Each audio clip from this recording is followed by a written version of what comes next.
There's so many things that are not so correct or right, the everyday atrocities. This week is interesting because you have, this would have been Trayvon Martin's birthday this week. And yeah, give him some love. And while that's happening, we have a trial that started early this week where a father's testifying on the character of his son who was shot for playing loud music. And we also have a talk happening also in Florida. Oh, Florida, huh? About the guy texting in the theater that got shot. So I'm going to play a little bit piece for you about the unbearable likeness of being aware. And it's not about race, because it's not about gender. I get this Marissa Alexander who's serving 20 years right now for firing a warning shot at her husband who put her in the hospital. And also Florida. Don't go to Florida.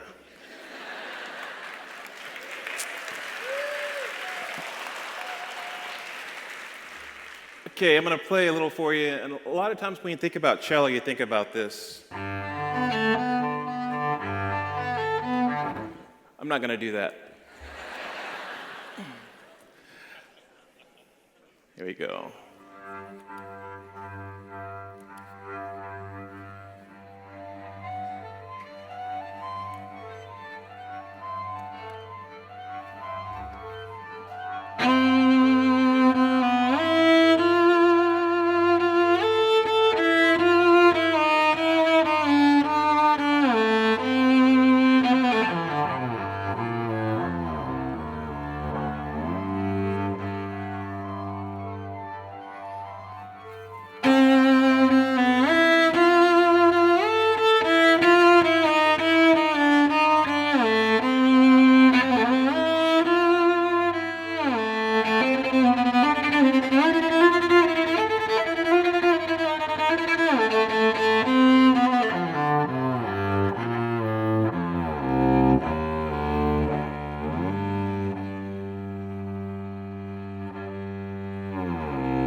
We're at a time right now, thanks.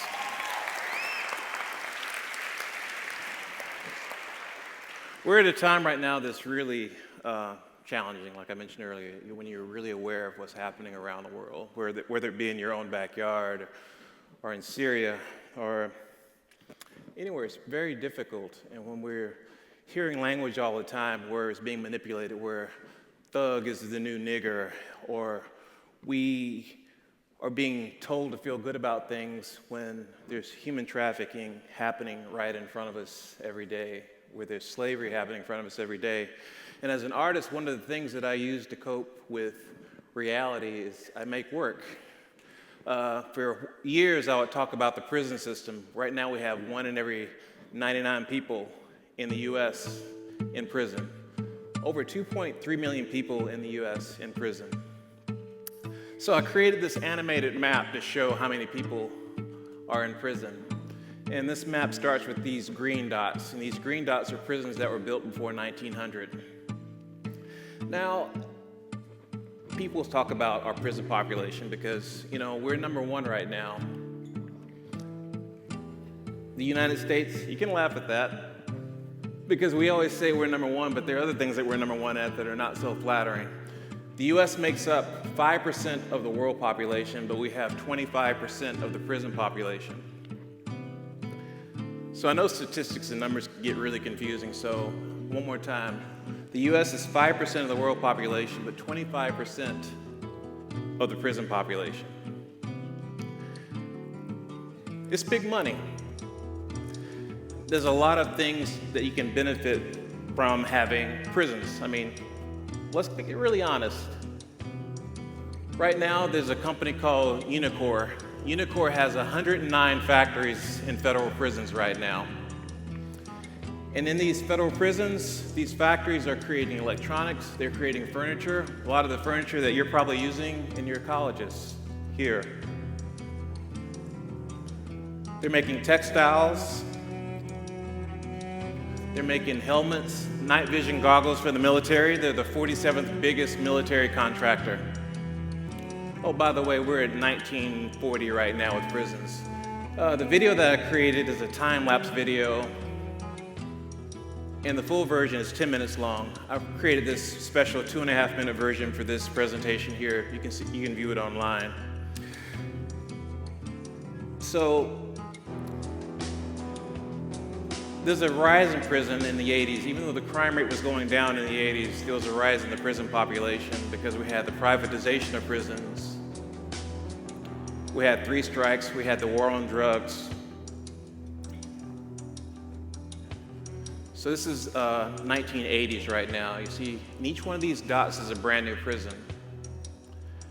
I think one of the fascinating things about prisons is so many are out of mind, out of sight. You don't know that they're there. You know, sometimes you could pass a prison and not even notice that it was a prison. You might think it's an office building or something. So I used information from the Prison Policy Initiative. And the Prison Policy Initiative documented all the prisons. So when I create work, I make sure that everything's documented and everything's truthful, because if you're doing any kind of social justice work, people want to poke holes in information.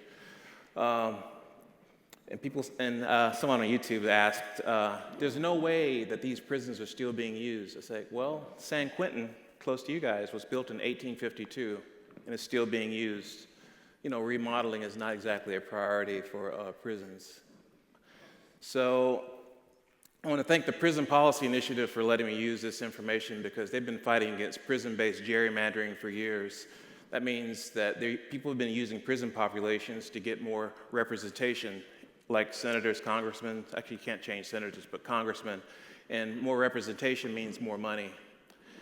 And there's a recent victory with the Prison Policy Initiative, and they've been a catalyst and a major player in getting the FCC to change regulations as far as phone calls. Right now, prisoners have been paying $1 a minute to make phone calls, and it's just price fixing and gouging. Prisoners have to buy everything inside, from toothbrushes to pretty much everything inside, and they're gouged in every possible way. So I got to ask, why should you care? It's a good question. I mean, why should I care about women's issues? I'm not a woman. Why should I care? Why should I care about Latino issues? This is kind of a tough question to ask when you talk about social justice. A lot of times we think about things from our own lens about how it affects us, and we'll feel good about ourselves by giving a little money to someone or money to a charity, or releasing NPR. I shouldn't say their name. That radio station that makes you feel good about doing nothing sometime. And we feel good, but sometimes it's like a mental masturbation thing where you feel like I just gave something to the pledge, and there's no really call to action after that. And my work lately has been about going from slavery to the prison system. We went seamlessly from one thing to another. Okay, quiz. What year was the Emancipation Proclamation? 1963, I heard some 64s, but it's 63, January 1st. And a lot of people think we're taught in school that slavery ended with the Emancipation Proclamation. It did not. There were many of the prisons that I showed you went from, actually, a lot of plantations went from being plantations straight to being prisons, like Angola, Louisiana. So you look at this map of prisons, people are saying, well, what's the parallel, Mr. Rucker? The parallel is, this is a slave density map from 1860. And someone counted slaves in 1860, which is pretty amazing. So I'm taking this map and I'm animating it right now. Now, you look at the dark areas there. I'm going to highlight the areas in red. And the areas that are flashing in red have a slave population of 50% or more. So 50% or more. Now, if you look at my home state of South Carolina, actually, let's go to the Mississippi River first. If you go down the Mississippi River, there's slave populations of 90% or more along the Mississippi River. That means 9 out of 10 people were slaves along the river. Now, if you go to my home state of South Carolina, there were more slaves in South Carolina than there were free. And same goes for Mississippi. Now, slavery worked. I'll be one of the first people to say slavery worked really well. I mean, if you look at the cost-benefit analysis, it makes sense. Free labor, right? I mean, who would disagree with that? Let's not look at the human benefit analysis, because that would just ruin profitability altogether, wouldn't it? Yeah, it would. Now, a lot of people don't know, but in 1860, the U.S. exported a lot of cotton. 60% of the U.S. exports in 1860 was cotton. The U.S. exported 75% of the cotton used in Europe at that time. The revenue in 1860 was over $200 million in 1860. So slavery worked. So I'm working on this project, Recapitulation. It's kind of a play on the sonata form. It's like the old thing coming back again in a new way. And I'm really happy to be supported by this organization called Creative Capital, who's helping me do this project and doing research. I'm currently at the Maryland Institute and College of Art. I'm the Deutsch Foundation Artist in Residence and Research Fellow, and I'm continuing this project there. And they're allowing me to deal with difficult and tough issues. One of the things is dealing with lynchings. Lynchings happened, and a lot happened in California with the Latina population. I tried to create lynchings and showing it in different forms, in animated forms or in digital imagery, but I really needed to show what lynching really looked like. People would go to lynchings and make images. They would take pictures, postcards, and they would send them to their friends. This is an example of an actual postcard people made, and they would send it and put it in the mail and send it to their friends. I decided I wanted to bring this to life because this was 1915, and there was no color available then. So I brought this image to life with this piece called Stories from the Trees, and I want to play a little bit for you. Stories from the Trees is kind of a pun. People hanging from trees and the postcards being made of trees. I picked this particular postcard because there are 4-, 5-, and 6-year-old kids standing in front of the man that's swinging. And I wrote original music to go along with the postcard to tell the story because many times there was no trial. People would be accused of a crime. Sometimes they were guilty, sometimes they were not, but they'll be taken out of the prison and they'll be strung up. And a postcard that I bought recently that I'm going to do next after this one, they kept the body for a while and they organized an event where there were over 10,000 people at the lynching. They hung him, they shot at him, and it's a chapter of our history that we don't talk about very much. It's a shameful chapter of our history. But it's really strange when I bid on a postcard on eBay. I always wonder if I'm bidding against someone who's longing for the good old days or who's researching history like me. I created a piece called One Less Thing to Worry About, and this is after the Trayvon Martin 911 call came out. Someone in the country decided to make targets that looked something like this. I made a variation of that target, and I corrected some inaccuracies. He never had iced tea. He had watermelon-flavored juice cocktail. It's very important to know. During the whole jury time, they never said watermelon-flavored juice cocktail. So something to think about. We have a difficulty talking about race. And this piece was shown a few months ago, and part of this piece is a safe, and inside the safe is a Glock semi-automatic weapon, and I use it to make works on paper. And I got a concealed weapons permit to actually experience how it feels to have a gun, how it feels to fire a gun. And I created some work called Excessive Use. And it's really odd, when I went to buy the gun, I went to the gun shop, and I was looking at musical instrument stuff, and the guy was fine. Then I started looking at guns, and I noticed his hands were shaking when he was showing me guns. And I was wearing my hoodie that day. I'm thinking, is there a correlation here at all? Because when we talk about gun rights, we talk about the Second Amendment. Oh, is it for everybody? This goes back to the coded language again. You know, when you hear a lot of times people say we want to protect our kids, we want to protect our jobs, It's really divisive. It's really coded language that's meant to divide. So I started using my gun to make artwork. So I'm making works on paper. This is a piece on the left. It's 5 shots. It's a shooting that happened in Seattle of a Native American carver, John T. Williams.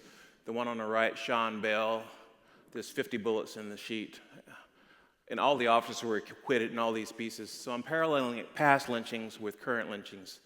On the left, we have one shot here for close by you guys, Oscar Grant, shot by the BART officer, who did very little to no time. And the one on the right is Amadou Diallo, the African immigrant that was killed. I'm going to go through these. I'm going to play a little bit more for you. My mom never told me about Emmett Till. He's a guy, young kid who was 14, who whistled at a white woman, supposedly, and then he was killed and thrown into the Tallahatchie River. I made a set of speakers that whistle every 67 minutes. 67 minutes is how long it took for them to acquit all the murderers that were part of that. James Byrd, who was drugged behind a truck in Jasper, Texas. This is a piece for him. Matthew Shepard, Laramie, Wyoming, and the Alabama church bombing, which anniversary happened a few months ago, right around the I Have a Dream speech time. Is 50 years, actually it's a march on Washington. So there's a lot of history that we don't know about. And when I think about the prison system and how it went seamlessly from one system to another, we can't forget, I don't know if any of you know this, but we were trying kids as young as 5 years old as adults up until 1940. Which is really disturbing when you think about it. But you look at the true cost of prisons, and I can start talking numbers like juvenile justice, they spend about $200,000 a year incarcerating kids. The judges in Philadelphia that just got busted a few years ago because they were sending kids to juvenile justice, even though for their first offense or for minor offenses, because they were getting millions of dollars in kickbacks. The New York City system, they make about, they pay $160,000 per prisoner per year for their jail system. Guantanamo Bay, $2.7 million per prisoner. So on a happier note, I want to leave you guys with something. You know, it's really, sometimes you can feel hopeless. We're all connected, whether we like it or not. We're all part of each other. And this change is going to be very difficult to initiate and to see happen because we have a lot of years of wrongdoing and a lot of years of atrocities.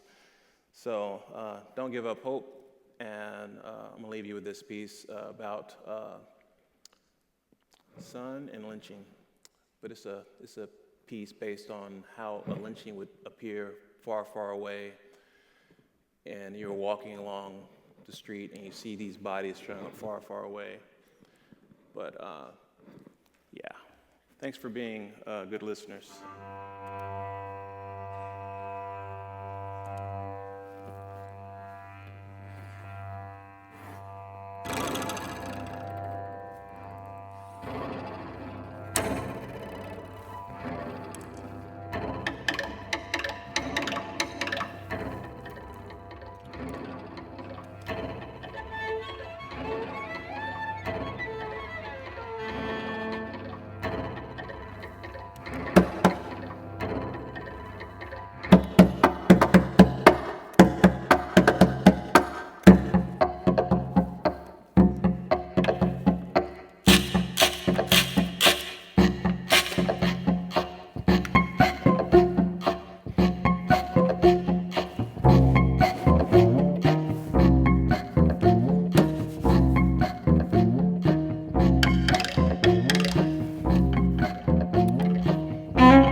Good. Thanks. Thank you very much.